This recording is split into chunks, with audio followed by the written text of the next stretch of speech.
in their respective iOS and Android stores. While downloading, make sure that you rate it. Leave a comment. Both apps are free, so no reason why not to download them. Zingo TV is also available on Google Chromecast, Chromecast Sticks, Amazon Fire and Fire TV Sticks, Roku and Roku Sticks, and also on all smart TVs 2016 and forward. Well, my distinguished panel is again in front of you, starting with the veteran and soccer resource, Mr. John Freeman Nelson. At the top of the screen, you can see with a nice cup of coffee, our Queen of Sport, Elizabeth Rodistan, and last but not the least, the man sporting a nice goatee, Logan Lockhart. How are you doing, guys? Good. How are you? Doing great. Doing great. Hello, Eduardo. Hello, Elizabeth. Hello, John. Hello, head on a swivel. I've got Premier League on one TV. I got the championship on another TV, and if I was not watching Return on Zingo TV Channel 250 on this particular device, I might have the Belarusian Premier League up this morning. So we'll try to figure out how many devices we can have simultaneously looking at sports. So, since you brought the thing, let's start with soccer. It's an interesting thing. So I have a question for you because it just, I was just doing my show on the Spanish side and the topic of one gentleman by the name of Leroy Sane moving from the team that doesn't need any more help. Yeah, really? Give up the U23 side and they still don't need any help. Yeah. So why would a team that doesn't need help get more help? That it's just ridiculous. Well, in this current marketplace, you know, what you're trying to do, Eduardo, is you're trying to win trophies. You're not just trying to win domestic. You're trying to win European trophies. And when someone like a Leroy Sané comes on the market and you can get him for basically half price, which is what the marketplace is going to yield right now. And that's one of the other elements in all of this is the transfer market and how it's affected by COVID-19. And right now you're looking at a guy like Leroy Sané who leaves Manchester City for only 50 million pounds, and he ends up strengthening a side that is trying to win Bundesliga and Champions League. So no, I completely get it. It is stocking resources, and if you can get a Leroy Sané for 50 million, you get a Leroy Sané for 50 million. You worry about the rest of it later, because you're trying to do stuff on a bunch of different levels. That's why you get a Leroy Sané for only 50 million pounds. Okay. So Bayern Munich, I mean, they are Bayern Munich. They're okay. A team that kind of ran away with the German league and will enter the champions as a more than average, a little bit above the average. Yeah, they're okay.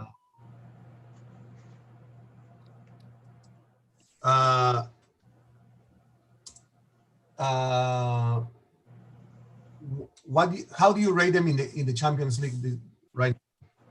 Well, I mean, you have to sit there and think of them as somebody who's going to be there not just for this year, but for future years. And, you know, when you're looking at everything that's laid out, I know that everything is geared toward Lisbon, and the tournament's going to be a little different.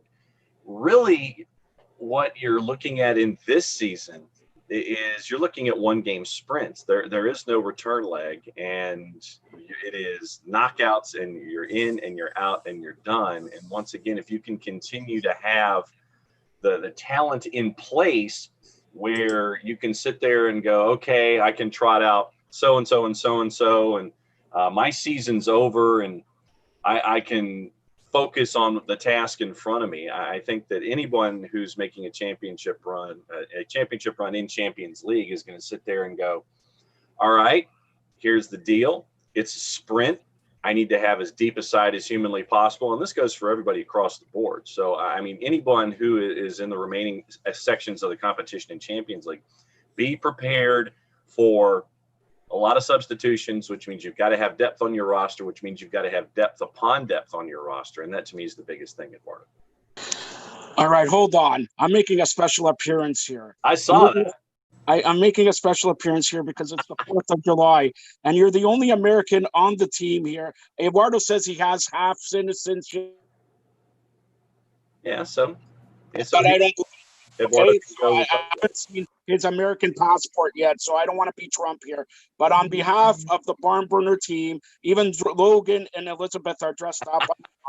But I want to wish you, the Hall of Famer, John Freeman Nelson of OSG Sports in Atlanta, happy Independence Day. Logan is going to sing the U.S. national anthem since he's dressed up there and he has a goatee and everything like that. But John, I just wanted to come on here for about 2 seconds and say, 4 seconds, and say happy Independence Day. And you're a big part of the BarnBurner team here with all your scarves and all that. So it's like 150 degrees here in Toronto, and I need a scarf for Norm. But that ain't happening. Not out of my collection, brother. Yeah, I just wanted to say happy Independence Day, and honestly, you're a huge part, one of the Hall of Famers of the BarnBurner team, and I just wanted to interrupt Eduardo's session to say happy Independence Day and everything like that. You're a big part of the team, and we couldn't be where we are without OSG Sports and yourself. Okay.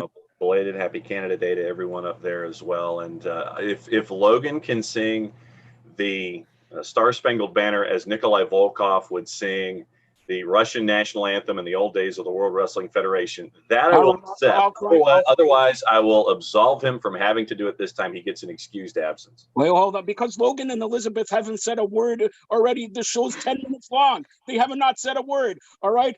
Saveski, Sayuz. Okay, whatever. All right. So there you go. Look, Elizabeth's laughing. Come on, in Lithuanian, can't you sing the Lithuanian national anthem?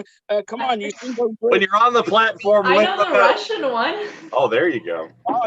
Was that the Russian one? Saveski, Sayuz. That's the Soviet one. You're old school. Now. This is before. This is after. She knows the after. The Berlin Wall version. That's what. Yeah. All right, so that's it. Logan, any comments? Since this is the longest Logan has stayed quiet on a show for 10 minutes. Well, I was listening to the soccer talk, and John had a lot of good things to say. But yes, happy 4th of July to all of you who are south of the border, and John Nelson. Happy 4th of July. Hope you have a good one. And Elizabeth? Yes, happy 4th of July to everyone, and happy Independence Day. And it's a very special day to everyone. And just, I hope everyone has a great day, and everyone who's doing shows today has some great shows. Yeah, and Elizabeth in a couple hours has the dismount. I know John is glued to Zingo TV Channel 250 every Saturday, 1 p.m. John, let me ask you one final question, and I'll get back to Eduardo. He's sleeping there. He's thinking about his beef ribs or something like that. He went into his anniversary. John, listen to this. All right, 20-year anniversary. Congratulations once again to Eduardo and his wife. Their 20 years anniversary on Canada Day. But he went into a drive-in beef ribs. Got drive-in beef ribs. You ever go to drive-in beef ribs, John, for an anniversary?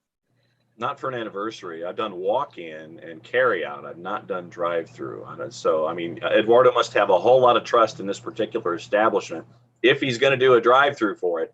For me, I've got to see it cooking. I've got to see it put on the plate. I've got to see it, stacked with the right amount of macaroni and cheese and whatever the vegetable is that I'm not going to eat, and make sure that there's plenty of stuff there. But Eduardo's got to have a lot of trust in it. That's how he's going to run.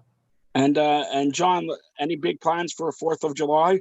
Other than watching a boatload of soccer and uploading some things, it's another work day. And biggest issue, as you know, we're trying to make sure, we were talking about it in the pre-show, making sure that the animals are not going to respond to the fireworks. So the fact that we have a fairly deaf dog who is at least 13 years old, hopefully that will help out a lot.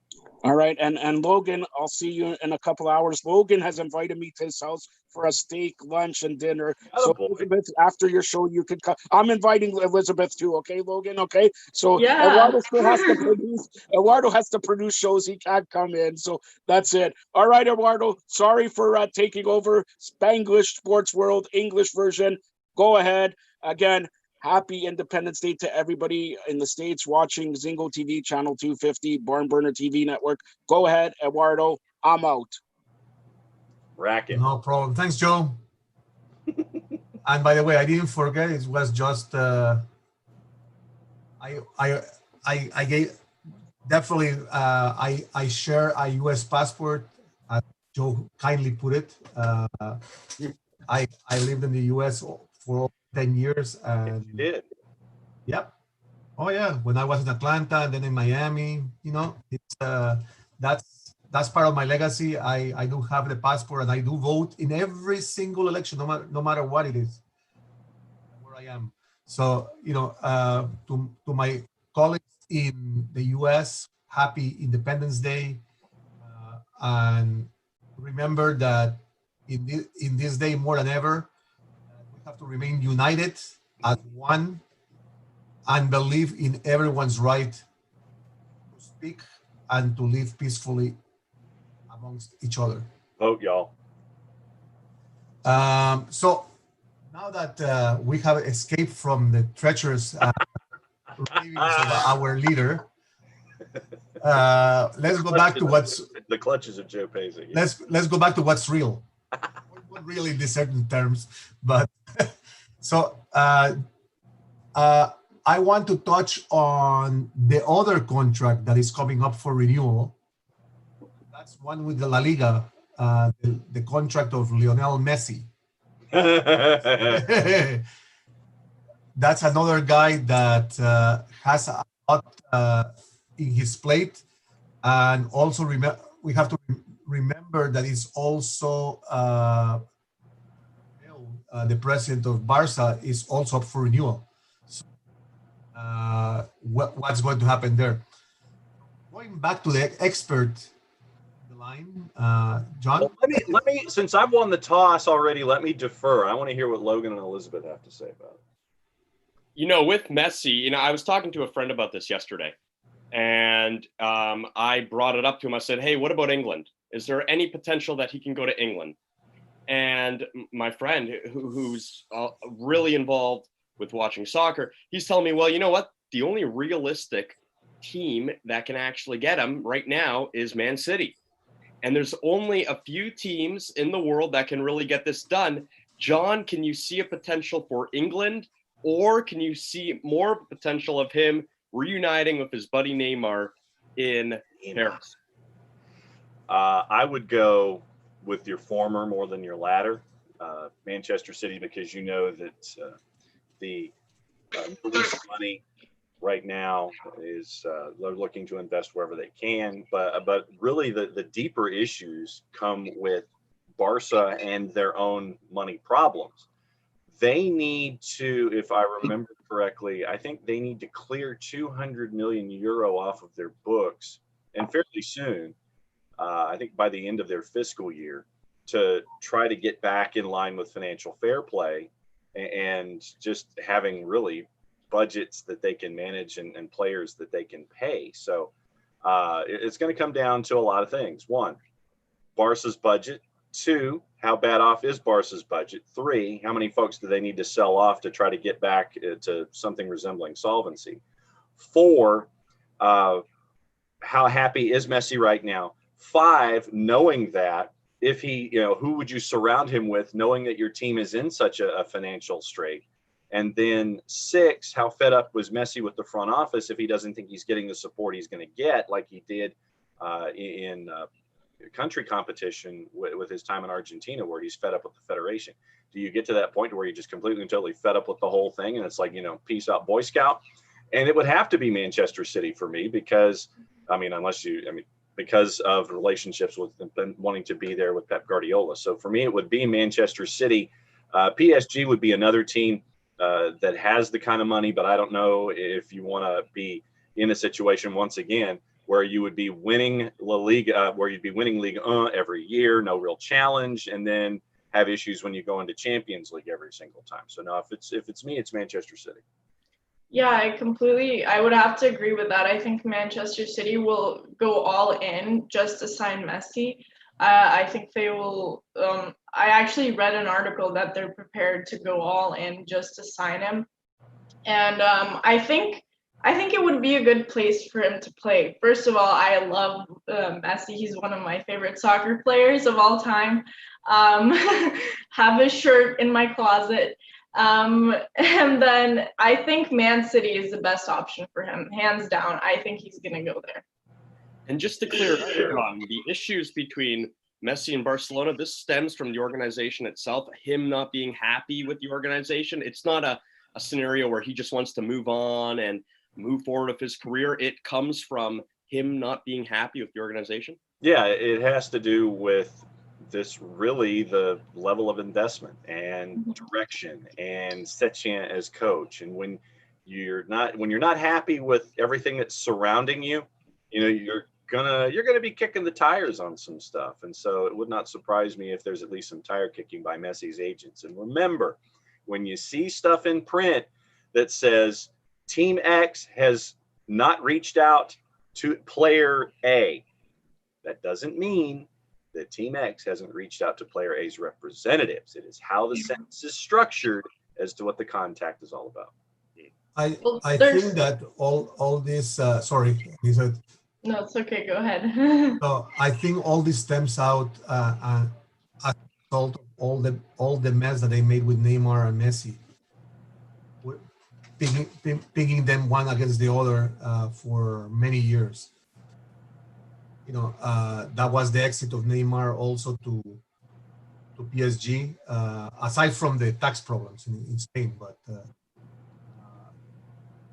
they pinned those two players against each other, two rivals at a country level. And it didn't work. And then after that, they ship out Neymar to PSG, and he remains significant, a minor figure, because they brought in a couple of other players that they tried to put up in top of Messi, saying they are the future. Yeah, that Griezmann deal worked out real well, didn't it? Yeah. No. So, if it's anywhere, it's Manchester City. Then what about Man U?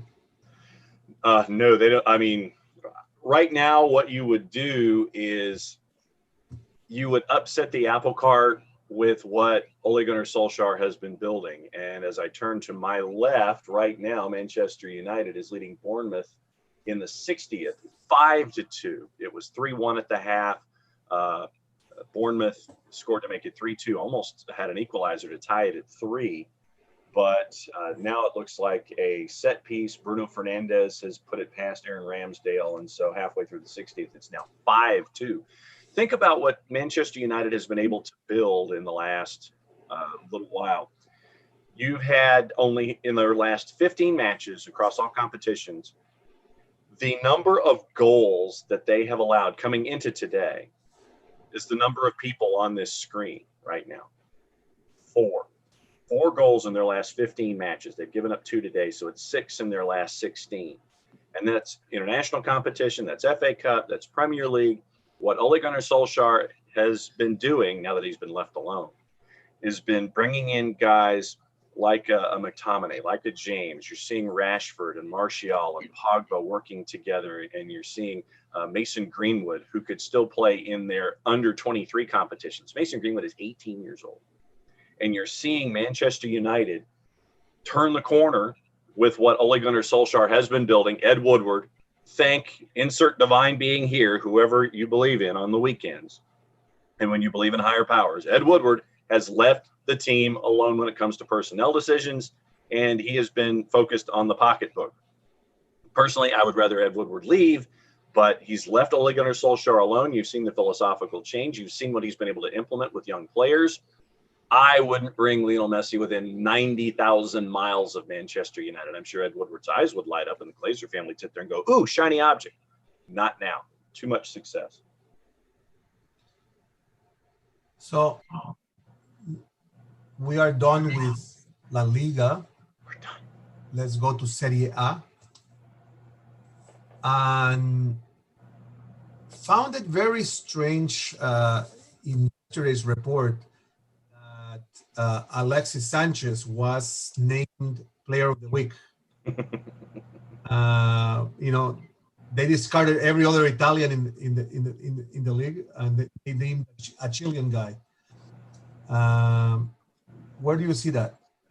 Alexis Sanchez, it was such a disaster with him at Arsenal, and he needed a fresh start. So, great on you. Merry Christmas. Happy New Year. Glad it happened. Juve has already scored in the first 5 minutes against Torino. 2 other matches today. And here's my Eric Cohen impression for the show. In Serie A at 1:30 Eastern, Sassuolo -169 up against Lecce. Lecce's at +413.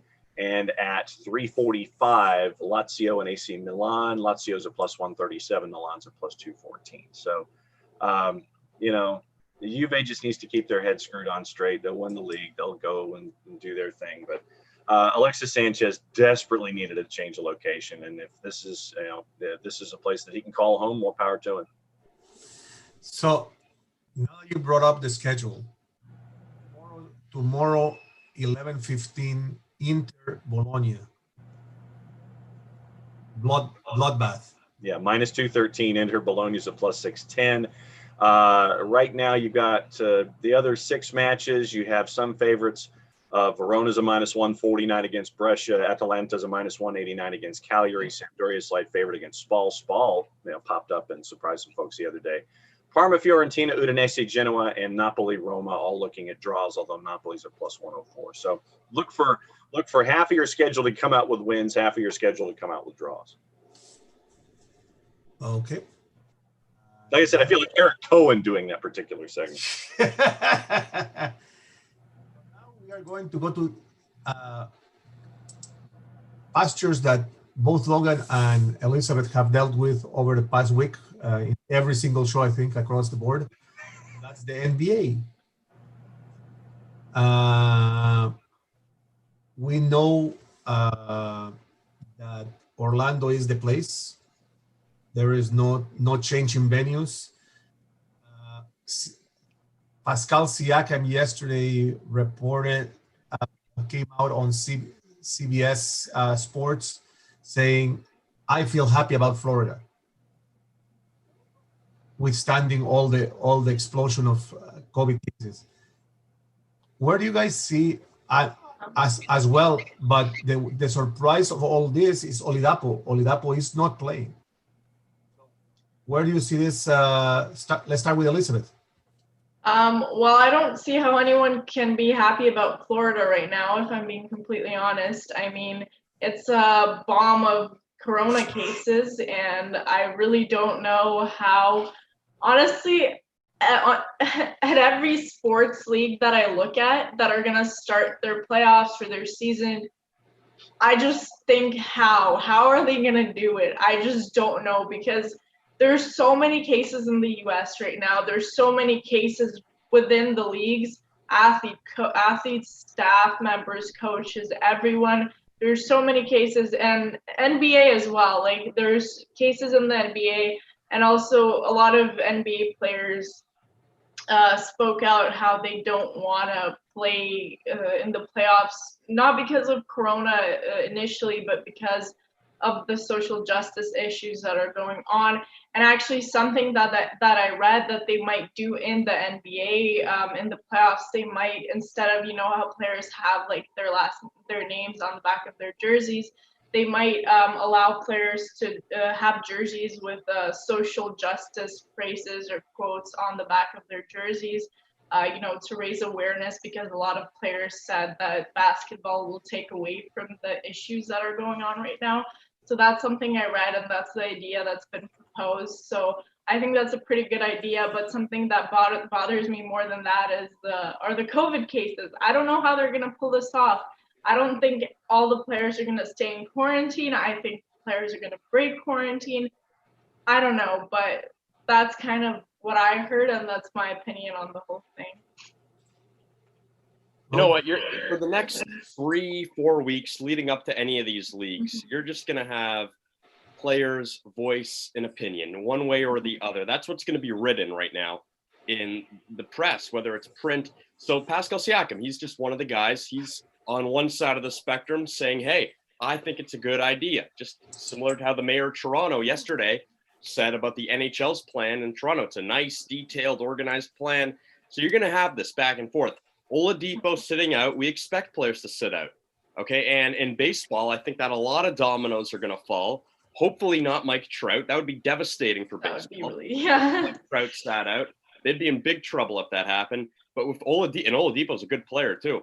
So Oladipo sits out, you're going to have this back and forth. Now, it's devastating what's happening in Florida right now. But here's what I know about the NBA, and this is what I'll say about the league right now, is that they've been the leader in terms of dealing with the pandemic compared to the other leagues. They were the first ones, shut it down, suspend the season. And now they have this new idea this week of having a second bubble in Chicago for the 8 remaining eliminated teams so they can have their training camps, I guess, in preparation for next season. That's a forward idea. That's taking a lead compared to the other leagues. I can see other leagues following them. So one way or the other about the NBA, they've been the leaders in dealing with the pandemic. And I think that when it comes to Pascal Siakam, maybe he's looking at that and saying, you know what? I think we just got to trust them right now. And we just got to go with them step by step. Because you know what? The league I'm playing in has dealt with this as the leader. Yeah, I agree with you completely. Out of the leagues, they dealt with it the best. And I like their initial idea, like have one location, have one bubble instead of like scattering it into 2 or multiple different locations. I think that will work pretty well. And, looking at the NHL and looking at the MLB that didn't have any plan until a week ago. I think the NBA, as you said, Logan, are dealing with it pretty well, but I'm still kind of skeptical. I don't know how they're gonna control every single player. I don't know how they're gonna control every single staff member, every coach. There's so many aspects to look into. But I really hope they can pull it off. That's fair. I just look at Major League Baseball, 38 positive tests. And a lot of people say, oh, that's a great number. It's only about 1%. But you know what? At the end of the day, Elizabeth, it's 38 too many, right? Yeah. Yeah. That's the problem. Yeah, and these players aren't even they're not in quarantine right now. They're not going to be in quarantine until, training and the season starts. So they're kind of scattered all over the place, and they're doing whatever, and they're, kind of jeopardizing everyone's health, really. Okay. Now that I've listened to both of you, let me present the other opinion here. I think, and this is the word that I'm going to use, and I've used it every single time we've had the discussion across all the platforms here in the network. Testing. And I will use MLS as my example. Obviously, right now, everyone is focused on the situation with FC Dallas and Orlando, where the number of positive tests involving FC Dallas continues to grow. The MLS's back opener involving FC Dallas and Vancouver has been pushed back. They can do that in the group stage because they've had safeguards put in. I think that when you look at the positive test that came out of Columbus Crew, you look at what's going on with the growing situation with FC Dallas. You're in a bubble, but where MLS is concerned, and I imagine the NBA is taking these same steps to a certain degree. What MLS does is they test before they go. They test while they've been in training on site. And I know that there were concerns also where Toronto FC was concerned about travel. Planes were redirected. As we're talking today, they're supposed to finally come into Orlando. They're tested consistently while they're at their own training facilities. Then tested before they go. When they get to Orlando for MLS's back, I don't know if you're going into the international airport or if you're going into a private charter field. You are on your plane, you get off your plane, you get into a mode of transportation, probably one of those big tour, like a shuttle bus kind of thing. No contact with the front of the bus. You come in from a side entrance or a back entrance. You leave the bus the same way that you came in, so you're not interacting with the bus driver.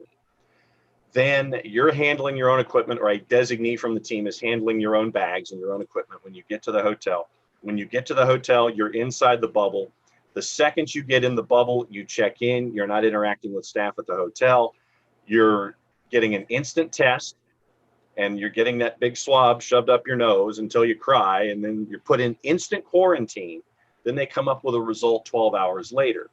I know that where Dallas is concerned, a lot of folks are looking at the protocols because basically players were tested 5 times in a 9-day period, and you're still coming up with the number of positives. So for me, the protocols in Dallas are the question. Where the two of you are discussing NBA, I know that a lot of folks are concerned about that as well. But once again, when you're inside the bubble, and I know that Elizabeth, you don't have a whole lot of trust in the athletes staying inside the bubble.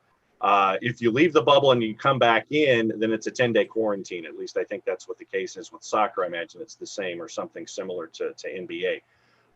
You're given meals, you're given access, you get the rounds of golf, you get the activities that are there on campus, so you're not going completely and totally stir crazy. So I think the key in all of this for all of the leagues to come online, testing. Test before you leave, test before you go into your bubble. And Logan, your idea that you brought up about everything happening in Chicago for the teams that aren't heading to Orlando, I know that some teams have sat there and said, nah, we're good. We don't want to go into a bubble situation because of just the number of folks that would be there. Yeah. But I know that a majority of the teams, the Warriors, Golden State has come out and said, okay, just let us know and we'll be there. So the biggest thing for me in all of this is following the protocols that are put in front of you. There's a reason that the league that you're attached to has come up with the protocols and books that are that thick. And not just for the leagues themselves, but for the players and the teams to adhere to. So the key, Elizabeth, to your point, is that the athletes have to be in the bubble. They have to adhere to the protocols. They have to adhere to the testing policies. When they're not practicing, it's the social distancing, it's the wearing the mask, all the common sense things that we've been talking about this entire time to make this go down. So I think that both of you, I understand your concerns, but I will continue to go back to the notion, as long as you're testing, as long as you're investing in the testing, because for MLS franchises, it took over $300,000 in testing alone for them to walk in the door.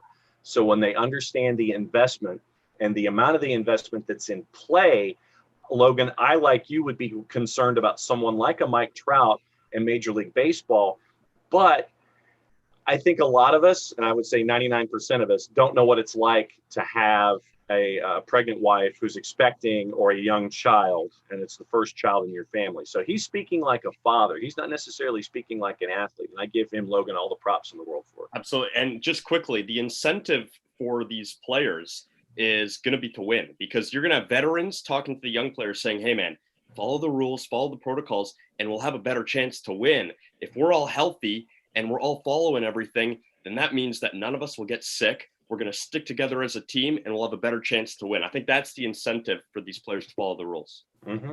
Oh yeah, I think I think it's for sure possible. I think it's possible to have playoffs and have no or very minimal cases. It's definitely possible, and I really hope that happens. But I've just seen, so many professional athletes that I've followed get COVID and be unsafe and be unprofessional already. And, even though they're not in quarantine right now, they're free to do whatever, there still have been, cases where professional, grown, experienced athletes have been unprofessional, have been unsafe, didn't follow protocols, but yet they know that they have to train soon, and they know that playoffs are coming very soon. So if they do these unsafe things now, if they don't follow protocol now, I'm still a tiny bit skeptical. Will they follow every single step when they are in that bubble? I don't know. I hope they do. And I mean, I agree with both of you. I think it's for sure possible as long as, everyone follows the rules. But again, will they? I hope they will, but I don't know. So, since we touched the MLS, John, I have a couple of questions because away from the COVID pandemic, now there is an issue with injuries that are happening because of lack of training. Right. Particularly now, specifically for TFC, with Achara going down, ACL. What do you think now of the chance of TFC doing something in that tournament? I still think TFC is one of the favorites, and I know that Elizabeth and Logan have thoughts on this as well. But my short version in all of this, and Elizabeth, let me go to you next, is that I'm looking specifically at TFC is one of the favorites. I know that obviously when you can be as healthy as possible in this, it's about maintaining. It's about getting into the bubble, being as healthy as possible, and then maintaining when you get there. But I honestly have TFC as one of the favorites coming out of their group. Yeah, I absolutely agree with John. I mean, TFC is one of the favorites, and actually, on the point of injuries, like as Eduardo said, there have been so many more injuries, not just in MLS or in soccer, in sports in general, because since they're not allowing as many people into the gyms, into the competitions. I read an article actually about tennis where I don't remember which exact player, but he had a very serious knee injury, and he needed his physiotherapist by his side during the competition and during the matches, and they wouldn't allow it. They said either the coach or or your doctor. Obviously, you can't play without a coach. The coach was there, his knee like popped out. He didn't have anyone to take care of it. Obviously, there's first aid people and stuff like that, but it's not the same as your own physiotherapist who knows you, who knows your injury. So that's the thing. Like obviously everyone wants to protect the athletes, and I think that's why in MLS there's also more injuries now, because obviously everyone wants to protect the athletes from COVID, but as a result, they're getting these other injuries because injuries are inevitable in professional sports. They're going to happen, and that's why these professional athletes have these professional doctors that help them. And now that some doctors aren't allowed to be with them 24/7, more injuries are going to happen. So that's also something for the leagues to think about as well. Yeah, Ron, just as someone not in Atlanta, when I watch Atlanta in the MLS, I see excitement. I see great soccer. So they always, to me, it just seems, just from the outside, they seem like a team with a lot of excitement in that city, probably always a favorite and will be for a long time. But when I think about the MLS coming back, how do you think the ratings are going to be? Because I think for the other sports, it's going to be off the charts. And for the MLS, it's coming up 4 days. I mean, are they going to be a lot higher, or, just a little slight increase for interest at the beginning? Do you think that this is going to be off the charts like I anticipate it will be for the other leagues? I do. And what I would also ask that you look at is not just the ratings for ESPN, Big Fox, and FS1. See if you can find the ratings for places like TUDN and the Spanish-speaking networks when they run their coverage, because they're going to go wall to wall with this, as they should. And I think that when you're having this much investment, I think that the key to all of this, I think that the key is with that 8 o'clock morning game.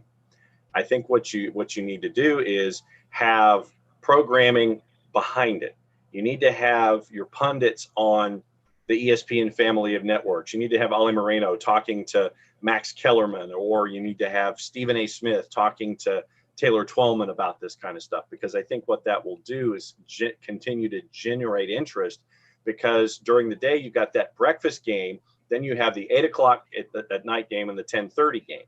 So you've got to come up with ideas that can bridge from, say, 10 o'clock in the morning till 7:30 at night. And I think interacting with all of your talking heads will help do that. I think that what we've seen when it comes to sports and live sports is the increase in interest anyway, because viewers, regardless of where they are starved for anything when it comes to live sports on television. I mean, I'd like to know what the ratings are for the Premier League. I know what they are here in the States, but I'd like to know what the uptick is, there in Canada. I'd like to know, and we know that over in England, when the Premier League came back, it was completely blowing doors off of everything, which is what I anticipated. So I think that really fans are so starved. I mean, look, fans watched iRacing before NASCAR came back online. You had 1 million viewers watching iRacing on FS1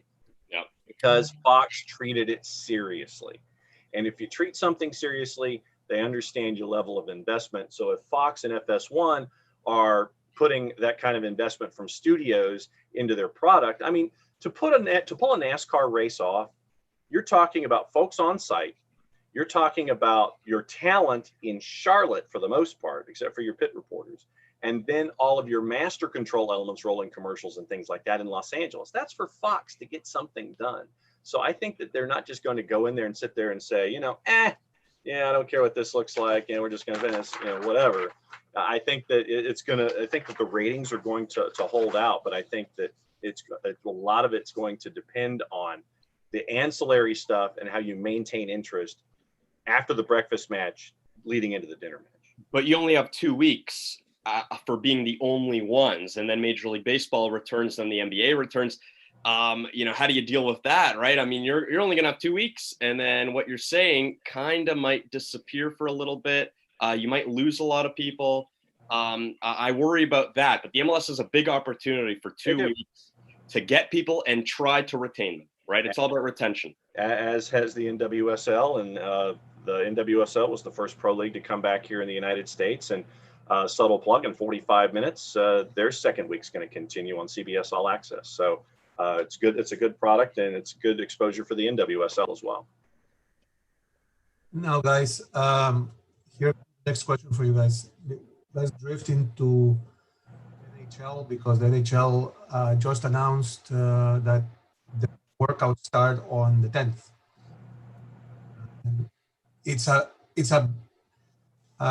Although they haven't announced when the 2014 playoff will start, it's interesting to see that they are going to start training camp on the 10th, and every city. Since that has happened, how can we make sure that these guys are being not just tested, but the facilities are up to par, considering the fact that they didn't know anything last week, and now Wednesday is deadline? Now, let me answer, and then I'll go to Elizabeth here. My biggest thing, once again, it comes down to the interaction with the players and their teams. And what you'll see, let's just go backwards. All right, so if teams are supposed to start working out on the 10th, go backward 2 weeks. Go to that date, so having me do math, so the 26th of June. So if you're a player in the National Hockey League, you have to have paid attention to what you've been doing from the 26th of June going forward. There will be, and Elizabeth, as you've said, there will be positive cases come through. Logan, you've admitted that, and we all know that there will be positive cases of COVID-19 that will come through in all the professional sports leagues. But now that you've got this date, a lot of folks can sit there and backtrack and sit there and say, okay, I need to get tested. What's my team protocols? But now that we have a date, go back 2 weeks. June 26th for me is the key date for all the players coming back in the National Hockey League. Yeah, but I am not so much concerned about the players and what they have done. The facilities have been kept up to now, because the facility is also a major sticking point. True. They have been cleaned or not since they just announced it yesterday. Big hose down going on in the BMO parking lot. What was it? The hose off the cherry picker, and it's like, eh. So they're trying to do that already. So let's see what the turnaround time is. I think they're gonna keep the facilities extremely clean. I think that's like the #1 priority. I mean, not just in sports, everywhere. Like I took the subway yesterday. It's the cleanest I've ever seen it in my life. So I think they're gonna do the same. Like they're gonna pay extra attention to the cleanliness of the facilities, and I don't think they're gonna let players in there until the facilities are sparkling. Also, I want to touch on the hub cities. They're going with Edmonton and Toronto as far as I know, and I think those are great options. I love that the 2 cities are in Canada. Because I think it would have been a worse option to have 2 of them in the States, considering the States doesn't have the best situation with their COVID cases right now. So plus Edmonton is a brand new facility. It has multiple locker rooms. It has a great layout. I think it's like one of the best places to have the playoffs. So I think in terms of facilities, they're going to be fine.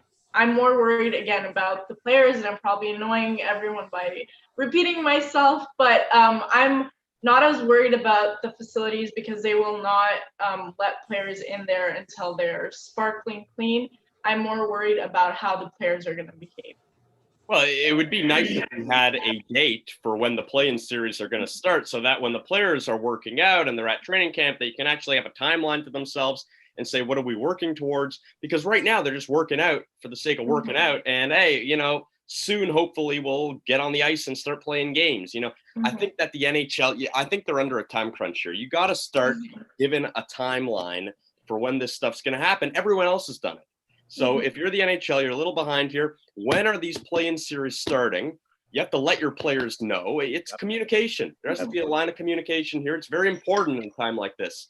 So let's get a timeline. When are they starting? Because I don't know.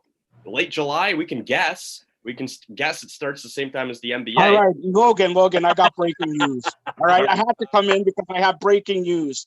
First of all, John, Freddie Freeman has tested positive for Corona. One of 4 Atlanta Braves players. Yep, 1 of 4.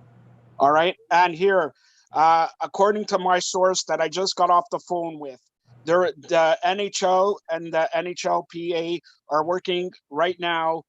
Probably will be announced today or tomorrow. A 6-year collective bargaining agreement. By the way, as I reported here first, if Logan's not watching, when he's not on the show, he's not watching. Look, Elizabeth, what did I say when hockey is starting? Do you remember the sports wrap? Look at her face. Doesn't remember. Nobody remembers what I say. It's August 1st. Saturday, August 1st, the playoffs will begin. Guaranteed. They're going to announce it today or tomorrow once the collective bargaining agreement takes place. Saturday, August 1st. I'm gone. Breaking news. There you go. Eduardo, thanks a lot. Why is it taking them so long to announce the hub cities? Yeah, we said last week they're going to announce it. They're going to announce it here. They're going to the NHL. There's something fishy going on that we don't know about. No, there's nothing fishy. They cannot announce it without the collective bargaining agreement because the players have to sign off on the hub cities. They're working. It's a 6-year deal. They're working on the Olympics 2022 and 2026. Yeah, so everything combined, they want to come back with a boom. We're coming back to Olympics. We're coming back to hockey. We're coming to Edmonton. We're coming to Toronto. We're playing August 1st. Hockey is back. That's it. Like John says, shh, MLS is back.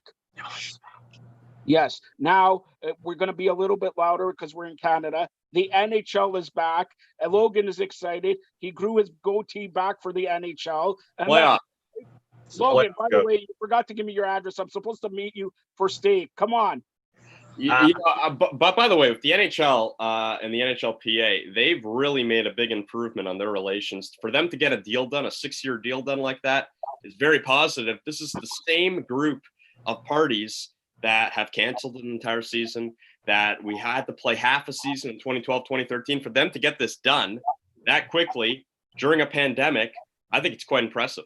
And by the way, yesterday after I did my show was just breaking. This is some UFC news. Gilbert Burns is out of UFC 251 next Saturday after testing positive for coronavirus. He was supposed to be in the main event on Fight Island next Saturday in Abu Dhabi, and obviously he's not going to face his opponent. So looking for a replacement, maybe Masvidal, but that main event may get pushed. UFC 251 takes place at Fight Island next Saturday. So that was also some news that just broke when I went off the air there. But also in the NBA, you know, a big loss for Indiana. Victor Oladipo is going to sit out for the resumption of the NBA. And I'll talk about this. John, maybe you have more knowledge about this. The Redskins, it looks like they're going to change their name to the Washington Warriors. Cleveland is also changing their name to Losers. This is me holding my breath on the Baseball or football? Redskins.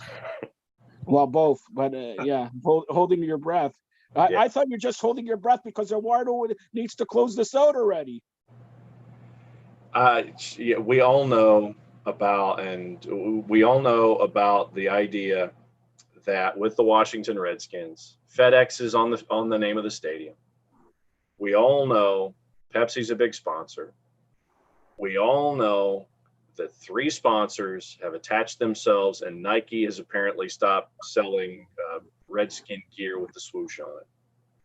We all know that the head of FedEx has a minority stake in the Washington Redskins. We all know that Daniel Snyder only cares about what's good for Daniel Snyder. What we all don't know is if this 9-figure worth of revenue is finally going to be what's going to change his mind and change a racist nickname that has been around for about 70 years. It's been too long for this to change. I don't see Daniel Snyder changing, but the only thing that could change would be the amount of money that's in his wallet. And if it means that much to him that he wants to save his sponsors, or if he wants to, I guarantee you this, he will find sponsors that will come in and make up that money, and he won't change a thing, because I've yet to see anything from Daniel Snyder that would change his mind. That's the only way it would happen. If you have investors and you have FedEx who owns the naming rights, that's the only way it's going to happen, because Dan Snyder is stubborn, and he always has been stubborn. Yep. And this is the only way it was going to happen. It's not going to happen through a bunch of people protesting, asking for social change. That's never, he's going to laugh at that. It's got to take investors. It's got to take FedEx, who's their main partner. Mm-hmm. Hold on, I got to do a quick promo before I leave here, okay? Quick promo. Remember to check out at 1 p.m. today the Elizabeth Wastistan, the Dismount Show. Okay, Elizabeth kept quiet there, but let's give her a promo here on Zingo TV Channel 250, BarnBurner TV Network. And Elizabeth, don't forget, Monday we have a number 34 from the Toronto Maple Leafs on an exclusive interview. Elizabeth knows who it is. Logan, we got a number 34 from the Toronto Maple Leafs on an exclusive interview. Are you excited, Logan? Very excited. Very excited. Do you know who it is?